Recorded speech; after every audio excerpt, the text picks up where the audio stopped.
All right. Welcome back to the channel. Welcome back to Right Life Draw. We are working part 6, I believe. I think I said last time and that was part 5. I'll have to go over those numbers later, but it's a character that was penciled by a friend of mine in New York. Uh, his name is Carlos Franco. He's fantastic.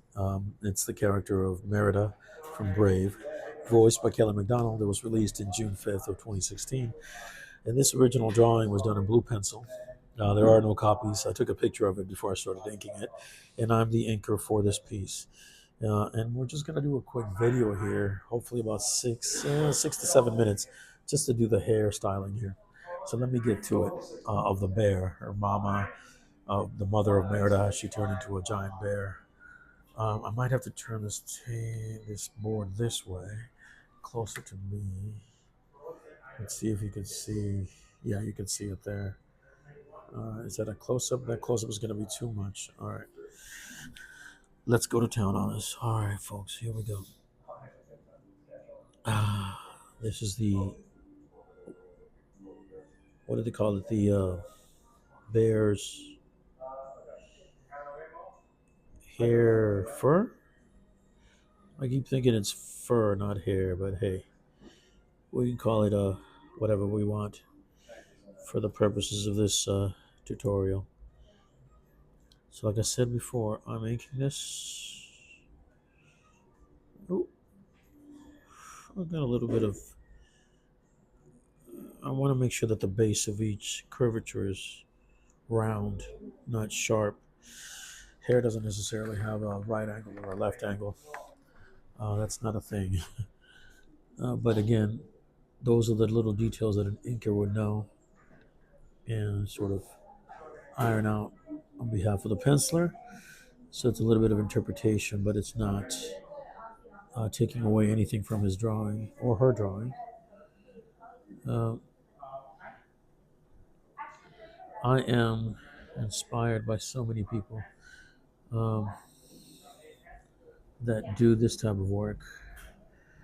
There are other creative minds that, oops, and then we want to get that base a little bit thicker line.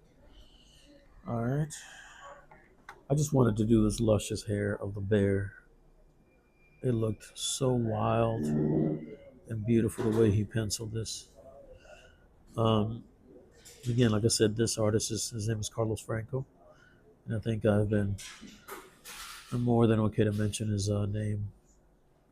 He's available for hire as far as doing a commission for you at a very reasonable price, whether it's one character, two characters. That's to be discussed with him. You can find him on Facebook. All you have to do is just punch in his name, CARLOS, and then Franco. Last name is FRANCO. And tell him Manny sent you from Right Life Draw. I hope you all come up with some great ideas for a commission. And when it comes true and it's mailed to you and you receive it, you're going to be astonished. Look at this beautiful piece that I have the privilege, and I do mean that, the privilege of actually uh, inking. All right, I'm supposed to take another look, check the time. We're at 3 minutes, we're good. I kept telling myself that these videos are going to get shorter and shorter, and that's not quite what it turns out when you're doing tutorials and showcasing, you know, what I do when I'm not at my day job, so to speak. All right. I said in a previous video that I'll reference those just for future reference. Um, so obviously, there will be a body of work available for people to reference and come back to. This pen point is a 0.1. It's a 0.3. I think, let me stick with the 1 because I need to do a basic line first. I don't want to use this. When you're doing a claw for an animal, I mean, unless it's a very fine and tiny little claw, you don't need, I don't think you should use, well, let me rephrase that. I'm not in the business of telling people what they should or should not use as far as tools or do. As you can tell, I like to go in with one sweep of the line and then I'll refine it as I go along. As you can tell, This is a pet peeve of mine that I shared with other artists whenever I've talked to them. Uh, I really love a cursive line. I like a jagged line. I like it. I like a raunchy line. I like a line that is craggy. It has a little tooth to it, like this one. So in this case, I'm going. I think Mr. Franco, whenever he gets around to watching this, he will allow me a little bit of. That's the bottom part of the claw, right, which should have a thicker line. The, the top side should be a thinner line. It's a little cursive there as well. Here. All right, I'll come back to this in a minute. You'll notice that throughout the drawing, though, let me show you something. I should have done this already like 4 videos ago on this tutorial. There is this incredible uh, thing that he did for me, which is fantastic.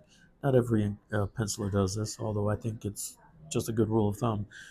If you're going to have one, two, three, four, five, six, did I count that right? One, two, three, four, five, six, seven, 7 characters. You have a background, a middle ground, and a foreground to maybe create a little bit of a halo around some of the areas. If you look and see closely, uh, this here, these white spaces that were left with the blue pencil were done on purpose by the penciler for my benefit, the inker. Um, that really, even here, I love this around the arrows because it just frees up the space where I can actually ink, uh, say, the foreground, which is already done, the main character being Merida, and then I went into the mother as the wolf, as the bear, and that's the middle ground. We've got the fairy and the pixies in the back as the background, and another fairy in the form of jettisoning plasma from the lower part of his body. I guess it's he or she, as Cannonball does on the New Mutants for the X-Men Marvel Comics. You'll have to reference that if you don't know what I'm talking about. So just reference Cannonball. Google that. If you do know what I'm talking about, great. We'll move on. And then there's the werewolf behind the tree, which I found really interesting and fun. Let me add a little something. The line's there, but I just forgot to do that on the knuckle.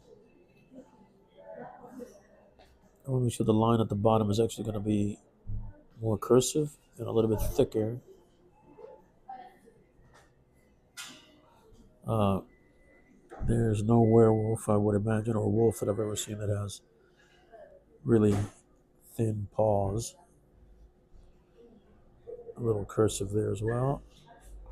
All right, I think I'm done there. Yep, it looks better. All right, so we did the hair. Let's see, are we good for time? Okay, we're at 8 minutes. Let's see how quickly I can do this. I can, I like to be quick, but I also like to be, okay, let's twist this around. I also like to do the best job that I can. Uh, Again, I'm not getting paid for this per se, but that doesn't matter to me because at the end of the day, uh, it feels as if. So this would be the bottom. This would be the bottom or the top of the claw that will be facing us. I'm going to come back to these lines later. I just want to show you all how you can make that inconsistent but consistent line in one pass. All right, hold on a second.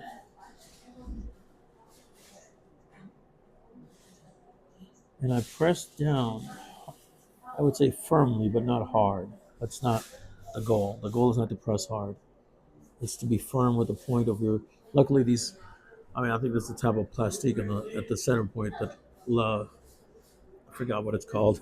The chute, the middle that lets out the ink, but the outside container of the well that has the ink is made out of sharp metal. I think it's steel or some form of steel. Um, and then we're gonna do this here because I wanted to get that a long while ago, 2 videos ago.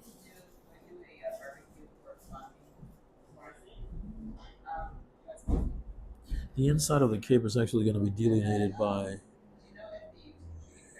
uh, massive shadows. We call it spotting blacks in comics. So all of this area is going to be spotted blacks. So we could technically, I could put an X here, an X here. You know, I've done that. He's done that. The penciler. It's a standard usually for sequential comics, but this isn't sequential. And I've inked this penciler's work before. Uh, Now here's the magic thing that I was telling you all about. It almost becomes a part of the hair, the halo. Oh, that touch there, that's fine. It's not gonna make it look any stranger. Oops.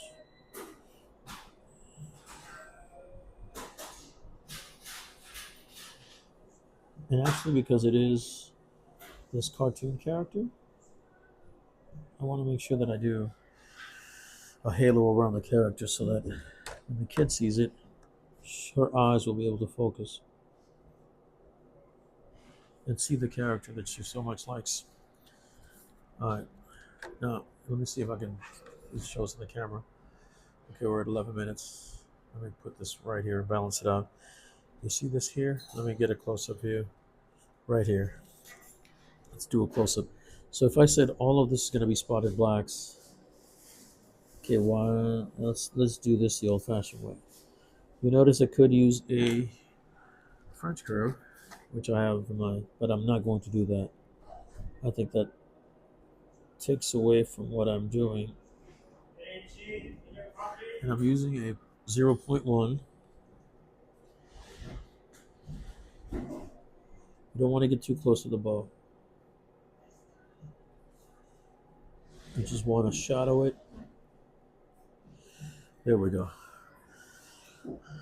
And that way,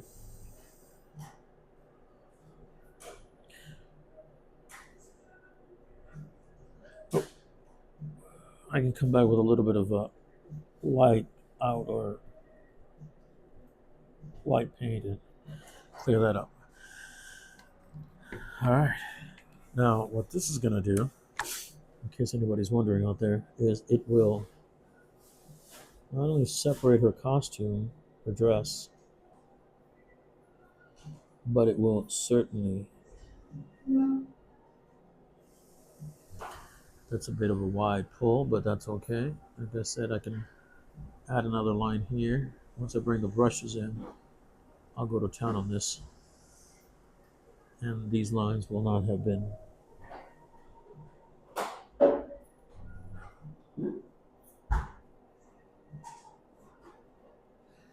You want those lines to conform to the shape of the body or the bow. So you just created a halo around this entire bow. And then there's one here as well. I will itemize it even better.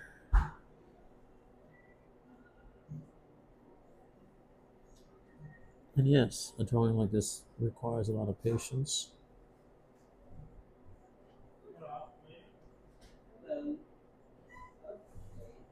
And a lot of detail. A lot of detail work. All right, let me see how we are for time. I think we're about to wrap this up. Yeah, 13 minutes. Let's do just one more line. Okay. I'm not pulling this away from me like I want to. There we go. Now we can cook. The faster lines are the ones that I can pull away from my center mass.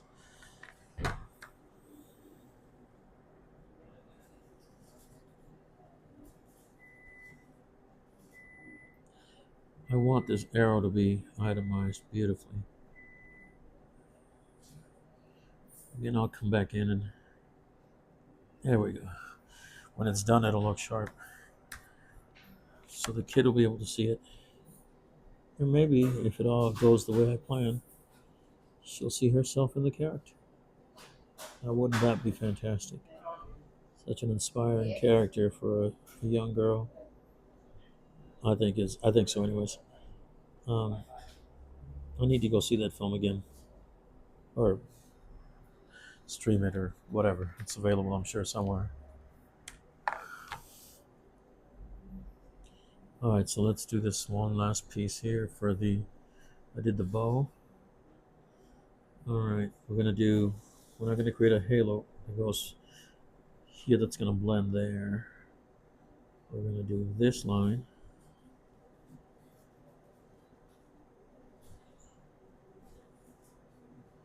This line stacking is fun to do. All right, let's get the fur of the paw. I'm really having fun with this, folks. Can't you tell? All right, so here I think he gave me a way out. He wanted the hair to be obviously clear. There's going to be a halo here. I'll blend that in a second. I think we're about to close up this particular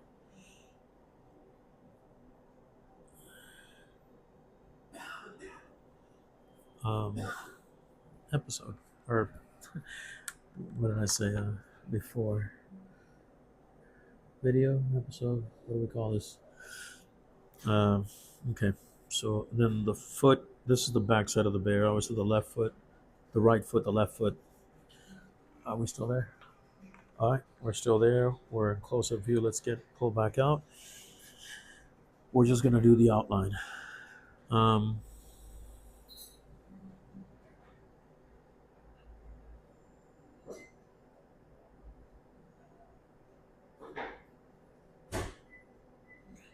I don't want the back of the bear's legs, her mama, to interfere with her hair.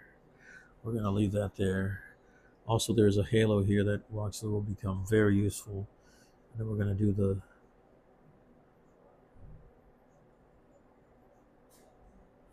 itemize the leg there. All right, and this is actually gonna be in black as well.